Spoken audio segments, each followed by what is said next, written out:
वंदे मातरम। देश जितेबाला 80तम स्वाधीनता दिवस पालन करुच्ची वर्तमान समय देश स्वाधीनतार जो मैंने झास देते जो मानकर बलिदान जो मान संग्राम आमको स्वाधीनता मिलता से कथा टी स्मरण करवा। यही क्रम आज आम आपण को देशर सर्वकनिष्ठ शहीद वीर बाजी राउत संपर्क में कहवाक जाऊँ। ये कहानी आरंभ हो 1938 मसीहार जितेबाला ढेंकानाल रे उतंग छुई प्रजा आंदोलन। 1938 मसीहा अक्टोबर 10 तारिख भुवन में आरंभ होता गोटे गुलिकांड। पूरा भुवन निआरे जलुला। भुवन थाना को घेरी हजार हजार लोक। ठीक से समय 1938 मसीहा अक्टोबर 11 तारिख भोर समय नीलकंठपुर ब्राह्मणी नदीघाट में गोटे गुलिकांड घटिला जहाँ पूरा स्वाधीनता संग्राम इतिहास को स्वर्णम अक्षर लिखिदेला कहले किछि भूल बनी। जो कहउचंती गुलिकांड हेइतिला एई जो घाट देखुचे एई घाट रे तो गुलिकांड हेइ नथिला। हां एते हेइ नथिला से आगु को मानको बाखा बाकी हेइतिला सेटा तो जब बडो गां एते बेले थिला हमर बडो मई जागा थिला। हां जे सेई पटे बाट थिला घाट कोलो सेई आरे हेइतिला सेई आरे सब फौज माने गले जे सेई घाट कोलो सब गंडगोल होला। तामाने जो घाट कथा आमे कहूचे हे घाट वर्तन आ घाट होई कि नाही नाही घाट तो उठी गला ब्रिज हे गला घाट थिला घाट उठी गला। घाट उठी गला हां ब्रिज हे गला।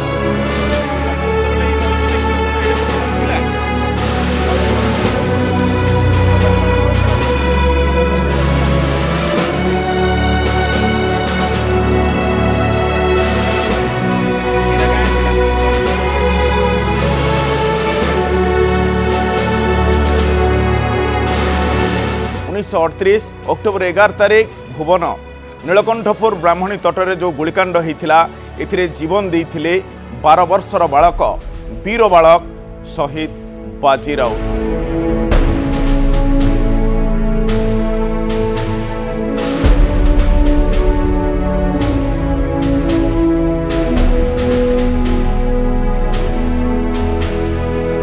तांको सहित लक्ष्मण मल्लिक नट मल्लिक हुरुश्री प्रधान एमाने भी जीवन हरैले।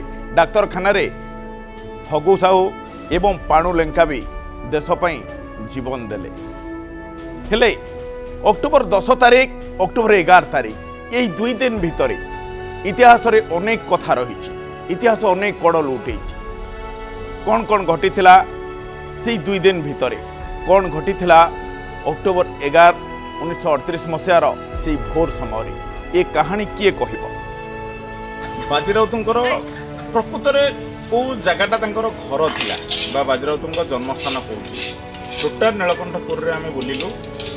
बर्तमान कौन स्थान से पुराणा चिन्ह आउ कि कहया गले ये हूँ से भिटामाटी यहीटा जहाँ बर्तमान स्थानीय ग्रामवासी कहवा कथा ये जो खंडे जगह देखुं यहाँ हूँ असल पैतृक जगह जो कि बाजी राउतर एंतुड़ी शाला बोली कहुच्छे एवं ऐतिह्य ग्राम हिसाब से भविष्य में एठारे किसी निर्माण योजना रही है। जो ऐतिह्य ग्राम हम नीलकंठपुर से किसी भव्य निर्माण हम आप गोटे जिनस देखुचे देखो प्राय तो अनेक मन रखी नथिबे लोक आपको आसवा ये जो बाट आम देखुचे बाजी राउतर घर आपको आसवा यही घर ये जो जगह देखुं यू से नई था खंडे दूर में बर्तमान नई आसी पूरा पूरी कह गले पूरा घर पछपटे मथा पिटुवा मुंड बाड़ू यू बर्तमान जी दूर आप देखुं ये नई ये जगार नाला से पाखापाखि मनोज भाई आमर ये जो नई से जो कहते पाखापाखि केते दूर था आम गाँ सब नदी भितर 1964 मसीहा जो बड़ बन्या देखिए कहते सब घर द्वारा आसिक आम गाँव जाकर 5टा गाँ है। ये गाँ जो 64 बन्या है जो भांगिके 5टा गाँ है ये हूँ से 64 बन्या जी बाजी राउतर असल घर को खाई देछि। खाली बाजी राउतर गाँ नुह से समय गुलिकांड होता घाट को भी से खाई देछि। आपण जो घाट आम या पूर्व देखुलु से घाट केवल तिल दर्पण कर नदी कूलर घाट बोली किंतु पूर्वर जो घाट जो नीलकंठपुर घाट देकी गोरा फौज जाई आरपट को जाऊले जो कैंप पड़ा से यही आखपाख अंचल हुए तो होता ही पारे किंतु घाट से बहु आगे थिला या भितर को गाँ थिला गाँ पर नई नई कूल ଘାଟ କିନ୍ତୁ ବର୍ତ୍ତମାନ ସେ ଜାଗାରେ କିଛି ନାହିଁ। ବର୍ତ୍ତମାନ ଭରା ନଈ ବର୍ତ୍ତମାନ ଯେତେବେଳେ ବଢ଼ୁଛି ନଈ ଧୀରେ ଧୀରେ କୂଳ ଖାଇ ଖାଇ ବର୍ତ୍ତମାନ ଏଯାଏ ମୁଣି ଆସିଲାଣି। ଆଉ କହିବାକୁ ଗଲେ ବେଶୀ ନାହିଁ, ଆଉ 30 ଏତେ ଦୂର ବାଜିରାଉତଙ୍କର ବର୍ତ୍ତମାନ ଯେଉଁ ଜାଗା ତକ ବଞ୍ଚିକି ରହିଛି, ଯେଉଁ ଗୋଟିଏ ଗୁଣ୍ଠ ଜାଗା ତାଠୁ 30 ଏତେ ଦୂରରେ ଅଛି। ବର୍ତ୍ତମାନ ସରକାର ଚେଷ୍ଟା କରିଛନ୍ତି ଯେ ଏଇ ଶେଷ ସନ୍ତକକୁ ଅତି କମ୍ରେ ସଂଗ୍ରହ କରି ରଖାଯିବ ଏବଂ ଚେଷ୍ଟା ଆରମ୍ଭ ହୋଇଛି। ଖୁବ୍ ଶୀଘ୍ର ବାଜିରାଉତଙ୍କ ସ୍ମୃତି ରକ୍ଷା ପାଇଁ ଏଠାରେ କିଛି ନିର୍ମାଣ ହେବାକୁ ଯାଉଛି ଏବଂ ଏଠୁ ମଧ୍ୟ ମାଟି ଯାଇଛି ଆଜି ପୁରୀ। ତାଙ୍କର ପରିବାର ବର୍ଗଙ୍କ ନିକଟରେ ଯେତେବେଳେ ଆମେ ପହଞ୍ଚିଥିଲୁ ସେତେବେଳେ ଆମର ଭେଟ ହୋଇଥିଲା ଶହୀଦ ବାଜିରାଉତଙ୍କର ପୁତୁରା କୁଳମଣିଙ୍କ ସହିତ। ଇଏ ହେଉଛନ୍ତି ସେଇ କୁଳମଣି ଯିଏ ବାଜିରାଉତଙ୍କର ଭାଇଙ୍କର ପୁଅ। ଅନେକ ରୋମାଞ୍ଚକର ଅନେକ ଅକୁହା କଥା ସେଦିନ କ'ଣ ଘଟିଥିଲା ନୀଳକଣ୍ଠପୁର ନଦୀଘାଟରେ, କିଭଳି ହୋଇଥିଲା ଗୁଳିକାଣ୍ଡ, କିଭଳି ଆସିଥିଲେ ବ୍ରିଟିଶ ସେନା, ଗୁଳିକାଣ୍ଡ ପରେ କେମିତି ଶବ ଯାଇଥିଲା କଟକକୁ, ଆଉ କିଭଳି ବିଦ୍ରୋହ ହେବା ପରେ ପୁରା ମାତ୍ରାଧିକ ଢଙ୍ଗରେ ନିଆଁର ରୂପ ନେଇଥିଲା, ଆଉ ସେଇ ଅଗ୍ନିଝୁଲରେ ଦେଶ ସ୍ୱାଧୀନତାର ମୋଡ଼ ବଦଳିଥିଲା। ଏ ସବୁ କିଛି କହିଛନ୍ତି କୁଳମଣି। ଯେଉଁ ଗୁଳିକାଣ୍ଡକୁ ନେଇକି ଯେଉଁ ସେଦିନର କଥା କୁହାଯାଏ, ଗୋଟେ ଜିନିଷ ଟିକେ ଜାଣିବାକୁ ଟିକେ ଚାହୁଁଛି, ଗୁଳିକାଣ୍ଡ ଆକ୍ଚୁଆଲି କେତେବେଳେ ହେଇଥିଲା? ଗୁଳିକାଣ୍ଡ ଭୋରୁ ରାତିରେ ନୁହଁ ନା, ଭୋରୁ ଲୋକମାନେ ଉଠି ଦୁଆର ଘର କରିକି ଏଇବେଳ ଘଟଣା। ବର୍ଷା ହେଇନାହିଁ କି ସୂର୍ଯ୍ୟ ଉଠି ନାହାନ୍ତି, ଏଇବେଳ ଘଟଣା। ଗୁଳିକାଣ୍ଡ ଦିନ ପ୍ରକୃତରେ ଏଦିନ ଯୋଉ ଘାଟ କହୁଛନ୍ତି ସେ ଘାଟରେ କେତେ ଖଣ୍ଡ ଡଙ୍ଗା ଥିଲା? ଡଙ୍ଗା 4ଟା ଥିଲା, ଯୋଉ 4ଟା ଥିଲା 3ଟା ବୁଡେଇ ଦେଇଥିଲେ, 3ଟା ଡଙ୍ଗା ବୁଡେଇ ଦେଇଥିଲେ। ଆଉ ଗୋଟିଏ ଡଙ୍ଗା ଯୋଉଟା ଆମ ମୌଜା ଡଙ୍ଗା, ଦେଶ ଡଙ୍ଗା, ଯୋଉ ଆମ ଦେଶର ଡଙ୍ଗା, ଆମ ଚାଷୀଙ୍କର ଡଙ୍ଗା। ଆଚ୍ଛା, ଏଇସବୁ ଜିନିଷ ଯାହାବି ଆପଣ କହୁଛନ୍ତି, ଏସବୁ ଜିନିଷ ତ ସେତେବେଳେ ଆପଣ ଦେଖିନଥିବେ, ଯାହା କିଛି ଜେଜେମାଙ୍କଠୁ କି ମାଙ୍କଠୁ ଲୋକଙ୍କଠୁ ଶୁଣିଥିବେ। ସେଦିନ ଭୁବନରେ ବି ଗୁଳିକାଣ୍ଡ ହେଲା। ଭୁବନ ପରେ ଏଇପଟେ କଣ ପାଇଁ ଆସିଲେ? ଭୁବନରେ କଣ ପାଇଁ ଗଲେ? ଏପଟେ ପାସ୍ କରି ପଳେଇଯିବେ ଗଲେ। ଭୁବନ ଗୁଳିକାଣ୍ଡ ନେଇକି ଆପଣଙ୍କ ପାଖରେ ମାନେ କଣ ସେତେବେଳେ ହେତୁ ଯାହା ମନେ ପଡୁଛି, କଣ କଣ ଶୁଣିଛନ୍ତି? ଭୁବନରେ ଗୁଳିକାଣ୍ଡ ଯୋଉ ହେଲା, ଭୁବନରେ ସାନ୍ଧ୍ୟ ଜାରି ହେଇଥିଲା, କେହି ପଦାକୁ ବାହାରି ପାରିବେନି। ଇଏ ରଘୁନାୟକ ଗୁରିନାୟକ ଏଇ ବୁଲୁଥିଲେ, ଆଉ ଜଣେ 3 ଜଣଙ୍କୁ ସେ ମାରିଥିଲେ, 2ଟା ଧରା ପାଇଲେ, ଗୋଟେ ଧରା ପାଇଲାନି। ଆଚ୍ଛା, ଆଜ୍ଞା, ତେଣୁ ସେ ମାରି ଦେଇକି ତାକୁ ଭୁବନରେ ଯୋଉ ଗୁଳିକାଣ୍ଡ ହେଲା ଦିନରେ ନା ରାତିରେ? ରାତିରେ କେତେ ତାରିଖ? 10 ତାରିଖ 1938 ଅକ୍ଟୋବର 10। ତାହେଲେ ରାତିରେ ସେଠି ଗୁଳି ହେଲା। ତାପରେ ନୀଳକଣ୍ଠପୁରରେ ଖବରଟା ଆସି ପହଞ୍ଚିଲା, କହିଲେ ଭାଇ ମାନେ ଡଙ୍ଗା ଫଙ୍ଗା ଯାହା ଯୋଉଠି ସବୁ ବୁଡି ଦିଅ, ଗୋରା ମାନେ ଏଇଭଳିଆ କରିଦିଅ, ଶୀଘ୍ର ଆସ ସଭାକୁ ଘେରାଉ କରିବା। ଆଚ୍ଛା, ଇଏ ଦଳେ ଗଲେ ଗୋଟେ ବାଟରେ, ସିଏ ଆସିଗଲେ ଗୋଟେ ବାଟରେ। ଆପଣଙ୍କ ଜାଣିବାରେ ଘାଟରେ କେତେ ଜଣ ଶହୀଦ ହେଇଥିଲେ? 4 ଜଣ। 4 ଜଣ। କିଏ? ପ୍ରଥମ ବାଜିରାଉତ ପରେ ନଟବଳି, ବାଜି ପରେ ନଟ ପରେ ଲକ୍ଷ୍ମଣ ବଳି, ଲକ୍ଷ୍ମଣ ପରେ ହୁରୁସି ପ୍ରଧାନ। ଏ 4 ଜଣ। ବାକି କଟକରେ ମଲେ 2 ଜଣ। କଟକରେ କିଏ? ଫଗୁ ସାହୁ ଆଉ ପାଣଲେଙ୍କା। ଆଚ୍ଛା, ମତେ ଗୋଟେ ଜିନିଷ କୁହନ୍ତୁ, ବାଜିରାଉତ ଯେତେବେଳେ ପିଲା ଥିଲେ, ଆଜ୍ଞା, ଏଇ ନଟ, ଲକ୍ଷ୍ମଣ, ହୁରୁସି ଏମାନଙ୍କ ବୟସ କେତେ କଣ ହବ କିଛି ଆପଣଙ୍କର ଜଣା ପଡୁଛି? କିନ୍ତୁ ବଡ ଲୋକ। ହଁ, ବଡ ଲୋକ। ବାଜିରାଉତ 12 ବର୍ଷ 6 ଦିନ। ବର୍ତ୍ତମାନ ଯେତେବେଳେ ବାଜିରାଉତଙ୍କର ସ୍ମୃତି ସନ୍ତକ ସବୁ ଖୋଜା ଯାଉଛି, ଆମେ ଦେଖିବାକୁ ପାଉଥିଲୁ ଯେ ନଈ କୂଳରେ ଛୋଟିଆ ଜାଗାଟିଏ ଆଉ ଖାଲି ପଡିଛି, ଯୋଉଟାକି ଆପଣଙ୍କର ପୈତୃକ ଜାଗା। ସେଇଟା ଗୁଣ୍ଠା ଜାଗା ମୋର। ଆଚ୍ଛା, ଏଇ ଯୋଉ ଜାଗା ଅଛି ଆପଣଙ୍କ ଜାଣିବାରେ, ଆପଣ ପିଲାଦିନେ ବର୍ତ୍ତମାନ ଯୋଉଠି ନଈ ଦେଖୁଛନ୍ତି, କଣ ପିଲାଦିନେ ନଈ ସେଇଠି ଥିଲା? ହଁ, ଆମ ସେଇ ନଦୀ କୂଳରେ କିରି ଆମ ଘର। ନାଇଁ, ଘାଟଟା କେତେ ଦୂରରେ ଥିଲା ସେତେବେଳେ? 38 ଘାଟ ଯାଇକି କୋଉଠି ଥିଲା? କୋଉଠି? ନଈ ଭିତରେ ଯାଇକି ବହେ ବାଟରେ ଥିଲା। ମାନେ ଯୋଉ ଜାଗା ସବୁ କେତେ ଗାଁ ଏଠୁ ଉଠିଗଲା ଘର। ବଞ୍ଚି ରହିଛି କହିଲେ କେବଳ ଗୋଟିଏ ଗୁଣ୍ଠ ଜାଗା ପାଖାପାଖିର ଗୋଟିଏ ପିଣ୍ଡିଟିଏ ଅଛି, ଯୋଉଠି ଏନ୍ତୁଡିଶାଳ କରାଯିବ ବାଜିରାଉତଙ୍କର। ସେଇଟା ନୁହଁ, ଯୋଉଟା ପିଣ୍ଡି ହେଇଛି ସେଇଟା ବାଜିରାଉତ ଜାଗା ନୁହେଁ। ଆଚ୍ଛା, ତାହେଲେ ସେ ଜାଗା ସେଇ ଜାଗାରେ ଟୋଟାଲ ମୋ ଜାଗା ପଡିଆଟା, ଯୋଉ ଖତ କାଠ ଜଳ ଥୁଆ ହେଇଛି, ସେଇଟା ମୋ ଜାଗା। ଆଚ୍ଛା, ଏଟା ମୋ ଜାଗାରେ ପାଣି ମାରୁଛି ଏବେ, ଦେଖ ଖାଲି। ଆଉ ତାମାନେ ତା ଭିତରେ ବି ଗୋଟିଏ କିଛି ସତ ଗୋଟେ ଲୁଚି ରହିଛି, ଦେଖିବାର ଅଛି ଯେ ଆଗକୁ ଆଉ କଣ କଣ ଆସୁଛି।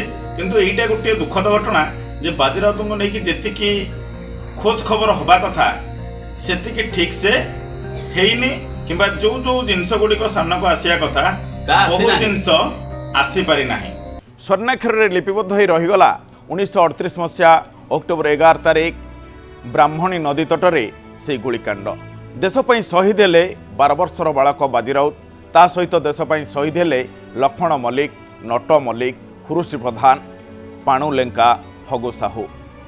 ଏସବୁ ଚରିତ୍ର ସ୍ୱର୍ଣ୍ଣିମ ଅକ୍ଷରରେ ଇତିହାସରେ ଲେଖା ହୋଇଛି। କିନ୍ତୁ ଏତେ ବଡ଼ ଗୁଳିକାଣ୍ଡ ଘଟିଲା, ଏହାକୁ କେହି କ'ଣ କେବେ ବିଶ୍ୱାସ କରିବେ?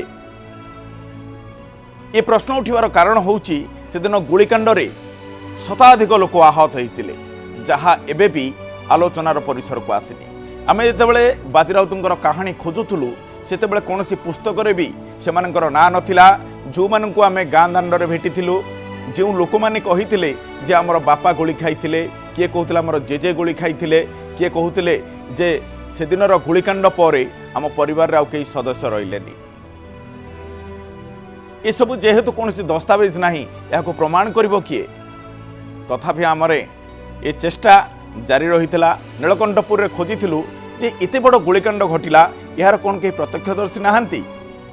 ଶେଷରେ ଆମକୁ ସଫଳତା ମିଳିଥିଲା। ବାଜି ରାଉତଙ୍କର ପିଲାଦିନର ସାଙ୍ଗ କାହ୍ନୁ ମଲ୍ଲିକ, ଯାହାଙ୍କର ବୟସ 90 ବର୍ଷ ଉପରେ, ଅର୍ଥାତ୍ ପରିଣତ ବୟସରେ ପହଞ୍ଚି ସାରିଲେଣି କାହ୍ନୁ। ଆଉ ଆଖିରେ ଝଳ ଝଳ ହୋଇ ଏବେ ବି ସେଦିନର ଚିତ୍ର ମନେ ରହିଛି। 1938 ମସିହା ଅକ୍ଟୋବର 11 ତାରିଖ ଭୋର ସମୟରେ କିଭଳି ବ୍ରାହ୍ମଣୀ ତଟରେ ବ୍ରିଟିଶ ସେନା ଗୁଳି ଫୁଟେଇଲେ। କାହ୍ନୁଙ୍କ ସାଙ୍ଗ ବାଜିଆ ସେହି ଗୁଳିର ଶିକାର ହେଲେ ଆଉ ଦେଶ ପାଇଁ ଶହୀଦ ହୋଇଗଲେ। ସେଦିନର ରକ୍ତାକ୍ତ ସଂଘର୍ଷର କାହାଣୀ ଆଜି ବି ଟିକନିକ ମନେ ଅଛି କାହ୍ନୁଙ୍କର। ଆମର ସୌଭାଗ୍ୟ ଇତିହାସକୁ ଏତେ ପାଖରୁ ଦେଖିଥିବା ସେ ବ୍ୟକ୍ତିତ୍ୱଙ୍କୁ ଆମେ ଭେଟିଥିଲୁ ନୀଳକଣ୍ଠପୁର ଗାଁରେ। ଆସନ୍ତୁ 80ତମ ସ୍ୱାଧୀନତା ଦିବସ ଅବସରରେ ବୀର ବାଜି ରାଉତଙ୍କର ସେହି ପିଲାଦିନର ସାଙ୍ଗ କାହ୍ନୁ ମଲ୍ଲିକଙ୍କୁ ଭେଟିବା, ଆଉ ପୁଣି ଥରେ ବାଜି ରାଉତଙ୍କର ସେହି ଗୁଳିକାଣ୍ଡର ଅନେକ ଅକୁହା କଥା ସାମ୍ନାକୁ ଆଣିବା। ଆପଣ ବାଜିକୁ ପାଖରୁ ଦେଖିଥିଲେ? ହଁ, ଏବେ ଆପଣଙ୍କ ବୟସ କେତେ? ସେତେବେଳୁ 7-8 ବର୍ଷ 8 ବର୍ଷ ତାହେଲେ ବାଜି ବର୍ତ୍ତମାନ ଯଦି ତ ଥାନ୍ତା ତାକୁ 102 ବର୍ଷ ହେଇଥାନ୍ତା, ତମକୁ 98। ସେଠି ହିସାବ କଲେ ହଁ, ହିସାବ କଲେ ଯେ ମତେ 98, ତାକୁ 102 ସେଦିନ ବାଜିବାକୁ। ସେଦିନ ବାଜିର କଥା ଯୋଉ ମନେ ପଡୁଛି, ତମର କ'ଣ ମନେ ଅଛି ଯୋଉଦିନ ଗୁଳି ହେଲା? ଯୋଉଦିନ ଗୁଳି ହେଲା, ହଁ, ଗୁଳି ହେଲା ଯୋଉଦିନ ସେଦିନ ଲୋକ ତ ବହୁତ ଲୋକ ଆସିକି ଠିଆ ଧାଇ ପଡ଼ିଲେ। କେତେବେଳେ ଗୁଳି ହେଇଥିଲା? ଗୁଳି ହେଇଥିଲା 7-8ଟା ବେଳକୁ। ରାତି? ନାଇଁ, ଦିନରେ ଗୁଳି ଦିନରେ ହେଇଥିଲା। ଗୁଳି କରିଦେବେ। ଗୁଳି ଯେତେବେଳେ ହେଲା ତମେ କୋଉଠି ଥିଲ? ମୁଁ ଥିଲି ଇଆଡେ ଶୁଖିଲାରେ। ଶୁଖିଲା ଜାଗାରେ? ହଁ। ତମେ ଗୁଳି ଶୁଣିକି ସେ ଜାଗାକୁ ଯାଇନ? ଗୁଳି ଯେତେବେଳେ ଢିଢା କରି ଫୁଟିଲା ସେତିକି ବେଳକୁ ଆମେ ଗଲା ବେଳକୁ ଗୁଳି କରିଦେଇ ଗଲେଣି ଗାଡ଼ି। କିନ୍ତୁ ବାଜିଆ କହିଦେଇ ମାରିଦେଲେ, ସେତିକି ବେଳେ ମୁଁ ଥିଲି। ଆଚ୍ଛା, ଏଇ ଯୋଉ ଗୁଳି ଯୋଉ ହେଇଥିଲା ଏଟା କୋଉ ଜାଗାରେ ହେଇଥିଲା? ଏଠି ନଦୀ ଭିତରେ। ନଈ ଭିତରୁ ଗୁଳି କରିଥିଲେ? ଏବେ ଯୋଉ ଘାଟ ଅଛି ଯୋଉଟା କହୁଛନ୍ତି ବୁଲାଣି ପାଖରେ, ସେଇ ଘାଟ ନା ଆଗକୁ? ନାଇଁ, ଆଗ ଆଡେ? ଆଉ ଟିକେ ଆଗକୁ। ଆଉ ଟିକେ ଆଗକୁ? ଡଙ୍ଗା ପରା ସେ ଫିଟେଇକି ନେଇଯାଉଥିଲା, ତାକୁ ଡାକିଲେ ପିଲା ଡଙ୍ଗା ଆଣେ। ନଈ ଅଥରା କରି ଗଲେ ଭାରି, ଡାକିଲେ ପିଲା ଡଙ୍ଗା ଆଣେ ପାରିବ ନା, ମୁଁ ଦେବିନି, ମୁଁ ତମକୁ ପାରେଇବି ନାହିଁ। ଏଇ 2-3 ଥର ନାହିଁ କରିଦେଲା ଠୁ ଲୋକ ଦେଲେ ଗୁଳି ଖପୁରି ଉଠେଇଦେଲା। ବାଜିଆ କଥା ମନେ ପଡିଲେ କାନ୍ଦ ଲାଗେ। ଆଉ କାନ୍ଦ ଲାଗେ ନା, ଡଙ୍ଗାଟି ପଡ଼ିଗଲା ଏମିତି ସବୁ ହୋରି ମାରି ହେଇକିରି ଡଙ୍ଗାଠୁ ଟାଣି ଆଣିଲେ। ଟାଣି ଆଣିକିରି ବାଜିଆକୁ ଯେତେବେଳେ ଡଙ୍ଗାରୁ ବାହାର କରନ୍ତି, ଆଉ ଇଏ ମାନେ ଫେରି ଦେଇକି ଡଙ୍ଗା ଚଢ଼ି ଯାଇକିରି ଫେରିଦେଲେ। ଇଏ ସବୁ ସୁତିଆ ଲଗାଇ ଭିଡ଼ି ରଖିଲେ। ନାଇଁ, ଆମ ବାଜିଆକୁ ମାରିଦେଲେ, ଆମ ବାଜିଆକୁ ମାରିଦେଲେ। ବାଜି ରାଉତର ଅନେକ କଥା, ଅନେକ ଲେଖା, କାହାର କାହା ସହିତ ପାଖାପାଖି ଆମେ ଯେତେବେଳେ ଦେଖୁ ଲେଖାରେ ଖାପ ଖାଏନି। କେଉଁଠି ଦିନରେ ଗୁଳିକାଣ୍ଡ ହେଇଛି, କେଉଁଠି ରାତିରେ ଗୁଳିକାଣ୍ଡ ହେଇଛି, କିଏ କହୁଛି ପାହାନ୍ତା ପରେ ଗୁଳିକାଣ୍ଡ ହେଇଛି। କିନ୍ତୁ କାହ୍ନୁଚରଣ ମଲ୍ଲିକ ମନେ ପକେଇ କହୁଛନ୍ତି ଯେ ସେଦିନ ଦିନରେ ଗୁଳିକାଣ୍ଡ ହେଇଛି, ସକାଳୁ ଗୁଳିକାଣ୍ଡ ହେଇଛି। ପରିଣତ ବୟସ ପାଖାପାଖି 98 ବର୍ଷ ବୟସ ବର୍ତ୍ତମାନ ହେଲାଣି। ଯିଏକି ବାଜିକୁ ପାଖରୁ ଦେଖିଛନ୍ତି, ବାଜିଙ୍କର ପିଲାଦିନର ସାଙ୍ଗ। ସବୁଠୁ ବଡ଼ କଥା ହେଉଛି ଆମେ ବାଜି ରାଉତଙ୍କର ଜନ୍ମ ଶତବାର୍ଷିକୀ ପାଳନ କରୁଛେ। ଏ ସମୟରେ ବର୍ତ୍ତମାନ ବାଜି ରାଉତଙ୍କର ଯିଏ ସାଙ୍ଗ, ସେ ପ୍ରକୃତରେ କୋଉ ଘରେ ରହୁଛନ୍ତି ବି ଟିକେ ଦେଖନ୍ତୁ। କାହ୍ନୁଚରଣ ମଲ୍ଲିକଙ୍କର ଇଏ ହେଉଛି ପ୍ରକୃତ ଘର, ଗୋଟେ ଛଣ ଘର, ତା ଉପରେ ଜରି ପଡ଼ିଛି। ଘର ମିଳିଛି ନାଇଁ କେବେ ମନ୍ତ୍ରୀଙ୍କୁ କି ନେତାଙ୍କୁ କାହାକୁ କହିଛନ୍ତି? ନା ଏବେ ପରେ ମୁଖ୍ୟମନ୍ତ୍ରୀ ଆସିଥିଲେ, ଆସିଥିଲେ ଯେ ତାଙ୍କ କତିକି ମୋତେ କିଏ ନେଲା କି କେହି ନେଲେ ନେଇ। ଟିକେ ଆଗକୁ ଅନେଇକି କହିବା, ଆଗକୁ ଅନେଇକି କୁହ କଣ କହିବ? ଯଦି ମୁଖ୍ୟମନ୍ତ୍ରୀଙ୍କୁ କହିବ କଣ କହିବ? ମୋର ଘର ଖଣ୍ଡିଏ ନାହିଁ, ଆଉ ଘର ଖଣ୍ଡିଏ ମିଳୁ। ଆଉ ଆପଣଙ୍କୁ ଯୋଉ ଭତ୍ତା ମିଳୁଛି, ଭତ୍ତା ମିଳୁଛି ବରଯାତ୍ରୀ 80 ବର୍ଷିଆ ଭତ୍ତାଟା, ହଁ କେବଳ ଭତ୍ତା ଗୋଟିଏ ଯାହା ଏ ବୟସରେ ସେ ପାଇଛନ୍ତି। ଯଦି ଆମେ ବାଜି ରାଉତର ସ୍ମୃତି ଖୋଜୁଛେ, ଯେ କେହି ବି ନୀଳକଣ୍ଠପୁର ଗାଁକୁ ଆସିବ, ନିଶ୍ଚିତ ଭାବରେ 100ରୁ 99 ଜଣ ନିଶ୍ଚିତ ଭାବରେ କାହ୍ନୁଚରଣ ମଲ୍ଲିକଙ୍କୁ ଭେଟିଛନ୍ତି। ଇଏ ହେଉଛନ୍ତି ସେଇ ପିଲାଦିନର ସାଙ୍ଗ, ଯୋଉ ଅଗାଡ଼ି ବାରିକ, ଜଗୁ ସାହୁ, ଜଗୁ ରାଉତ, ବାଜି ରାଉତ, ଏମାନେ ଗୋଟିଏ ଗୋଷ୍ଠୀ ହୋଇ ସେତେବେଳେ ପିଲା ଦଳରେ ସାଙ୍ଗ ଥିଲେ। ତା ଭିତରୁ ବାଜି ରାଉତ ଦେଶ ପାଇଁ ଶହୀଦ ହେଇଛନ୍ତି, ସର୍ବକନିଷ୍ଠ ଶହୀଦ ହେଇଛନ୍ତି। କିନ୍ତୁ ଶେଷ ସ୍ୱାକ୍ଷର କହିବାକୁ ଗଲେ ସେ ପିଢ଼ିର ଶେଷ ଚିହ୍ନ ବର୍ତ୍ତମାନ ଆମ ପାଖରେ ଅଛନ୍ତି। ତାଙ୍କର ଗୋଟିଏ ମାତ୍ର ବର୍ତ୍ତମାନ ଦୁଃଖ ଯେ ବାଜି ରାଉତର କଥା ଯେତେବେଳେ ମନେ ପକାନ୍ତି ଅନେକ ସ୍ମୃତି କୁହନ୍ତି, କିନ୍ତୁ ଘର ଖଣ୍ଡିଏ ନାହିଁ ବୋଲି କୋହବରା କଣ୍ଠରେ କହୁଛନ୍ତି। ଆଶା କରିବା ପ୍ରଶାସନ ଏ ଦିଗରେ ନିଶ୍ଚିତ ଭାବେ ଧ୍ୟାନ ଦେବ, କାରଣ ଏ ବୟସରେ ସେ ବାଡ଼ି ଧରି ଯେତେବେଳେ ଘରୁ ପଦାକୁ ବାହାରୁଛନ୍ତି ଜଣଙ୍କର ଆଶ୍ରା ଦରକାର। ଏମିତି ସ୍ଥିତିରେ ସେ ଯାଇ କାହାକୁ ଗୁହାରି କରିବେ କିମ୍ବା କାହା ପାଖରେ କହିବେ?